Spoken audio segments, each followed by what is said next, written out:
வாங்க மேங்கோ ஜிக்லி ஜிக்லி, அதாவது மேங்கோ பனக்கொட்டை. அது எனக்கு பிடிச்ச பேர் ஜிக்லி ஜிக்லி. எப்படி பண்ணுறதுன்னு பார்க்கலாம். அதுக்கு 1 கப் அளவுக்கு மேங்கோ பியூரி மிக்ஸியில் டெட் பண்ணி வச்சுருக்கேன். அது கூட 4 டீஸ்பூன் அளவுக்கு சுகர், 1 டீஸ்பூன் அளவுக்கு ஜெலட்டின் பவுடர் போட்டு நல்லா ஒரு 2 மினிட்ஸ் ஹீட் பண்ணணும். நம்ம போட்டதெல்லாம் மெல்ட் ஆகணும். சுகரும் ஜெலட்டினும் மெல்ட் ஆன அப்புறம் இதை ஃபில்டர் பண்ணி ஒரு 5 மினிட்ஸ் அப்படியே ரெஸ்ட் விட்டுடலாம். கொஞ்சம் கூல் டவுன் ஆன அப்புறம் 45 டிகிரி ஆங்கிளில் கிளாஸை செட் பண்ணி ஆல்ரெடி ஃப்ரிட்ஜில் வச்சு எடுத்துட்டேன் கொஞ்சம் சில்னஸ்க்காக. இப்போ திரும்ப நம்ம செஞ்சு வச்சுக்க மேங்கோ பியூரை ஆட் பண்ணி அதே மாதிரி கொஞ்சம் சாய்ச்சி வச்சு, உங்களுக்கு வேணும்னா நீங்கள் நார்மலாக வச்சுக்கலாம்.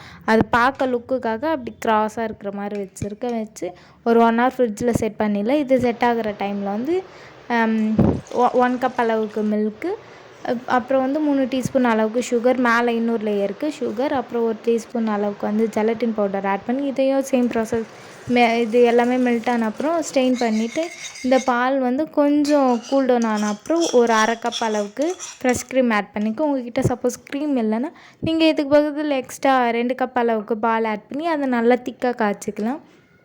இப்போ நம்ம ரெடி பண்ணியிருக்க மில்க்கையும் இந்த மேங்கோ மேலே அப்படியே பொறுமையாக ஊற்றணும். மேங்கோ நல்லா செட் ஆகிடுச்சா பாருங்கள், இல்லைனா 2 லேயர் மிக்ஸ் ஆகிடுச்சுன்னா அப்புறம் அது லுக்கு நல்லா இருக்காது.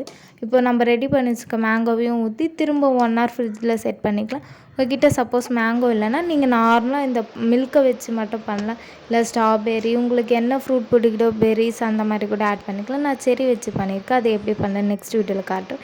இப்போ இது நல்லா செட் ஆகிடுச்சுன்னு எப்படி பார்க்குறேன்னா, இப்படி நம்ம திருப்பினோம்னா அப் சைட் டவுன்னா இது கொட்டக்கூடாது. பாருங்கள் எவ்வளோ ஜிக்லி ஜிக்லியாக சூப்பராக ரெடி ஆகிடுச்சு.